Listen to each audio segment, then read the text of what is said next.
Hey guys, welcome back to Foreign Bride 101. I'm Bud Patterson, Vice President of a Foreign Affair, and we've been talking a little bit about TLC's 90-Day Fiance reality TV show, and just based on the few episodes that we've seen, we're doing a series of blogs called 10 ways to make your foreign fiance, your 90-day fiance, completely miserable and regret the day she ever met you.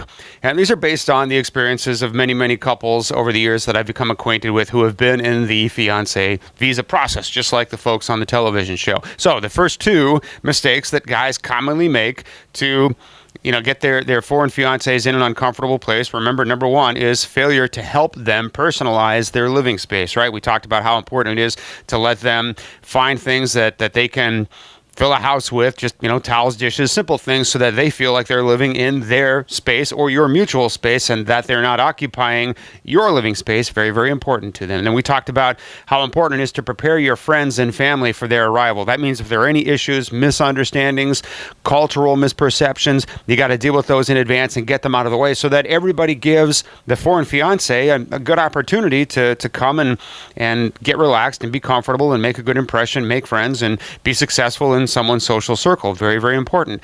So the third item that we're going to talk about today, we've already seen in a few of the episodes on the TLC reality show, is make sure that we're not imposing our unhealthy American diets on our foreign fiancés. It's something that's very easy, very typical for guys in the fiancé visa period to do without even thinking about it. So for example, our diets in America, we go to the supermarket, how many things can we pull off the shelf that have high fructose corn syrup in them? There's not a whole lot of high fructose corn syrup on the shelves in grocery stores in Russia or Ukraine, for example. What about salt, right? We've got high sodium, high fructose corn syrup. We've got just stuff that's in a box. We've got canned ravioli and microwave this and microwave that and stuff that's just not particularly healthy. I remember one time years ago when I was in Russia, I was going to make a birthday cake for somebody.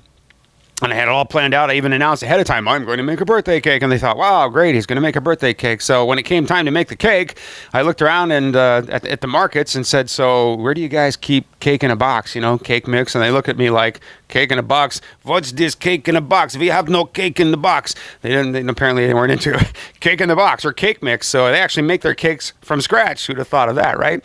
It's very important when you girls come, guys, that you take them to a grocery store with a produce section and turn them loose. Let them go and buy whatever they want. Let them make meals that they're used to. Chances are you're going to end up with healthier dishes like soup. Some guys may not know this, but if you're planning on a foreign fiance from another country like Ukraine or Russia, for example, they eat soup all the time. They eat soup about 5 days a week, and they make it from scratch. They don't do canned clam chowder. They make their own, and it's healthy, and it's not full of sodium, and you'll like it if you just try it. But, take your girl to a market where she can be comfortable. If you have a Trader Joe's or a World Market or a Whole Foods, something like that, they can find all kinds of things that they're used to there, and they'll make dishes that are tastier and healthier for you. You'll probably lose a few pounds in the process, and that's really, really important. If your foreign fiance has a child, it is especially important because, we can't just bring children here from another country and throw Domino's pizza at them and expect that to work. It's not going to work. They're just going to sit and look at the plate of food or look at the pizza box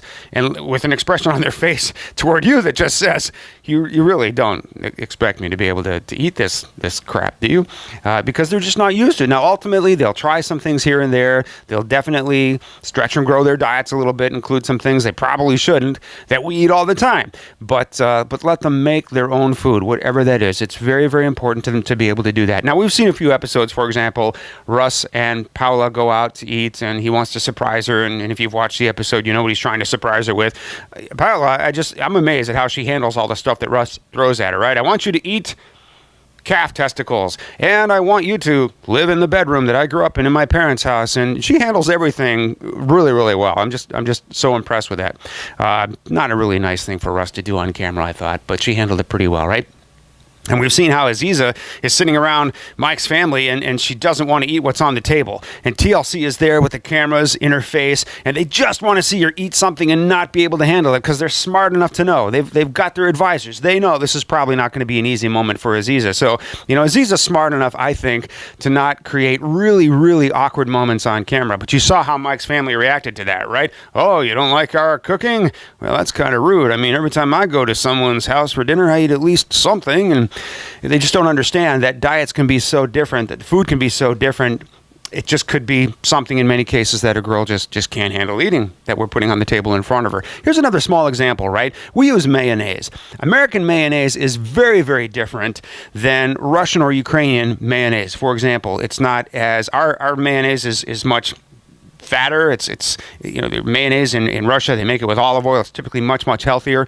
And any of those mayonnaise-based salads that we eat all the time when we're at barbecues and picnics, potato salad, for example, or just mayonnaise on a burger or a sandwich or something like that, could completely throw off, the ability of some foreign girl to be able to eat this kind of stuff. So these are just little things that we have to think about, guys, right? It's a very, very important thing. It's part of our everyday when we're with our foreign fiance. Every day of that 90 days, we're going to be eating, and we need to be eating things that are healthy, and we need to be allowing them to eat the things that they're used to. So plan on that. It's very, very important. It's one of the most important and probably least thought of steps in that whole fiance visa process. We'll have more topics for you in future blogs coming up.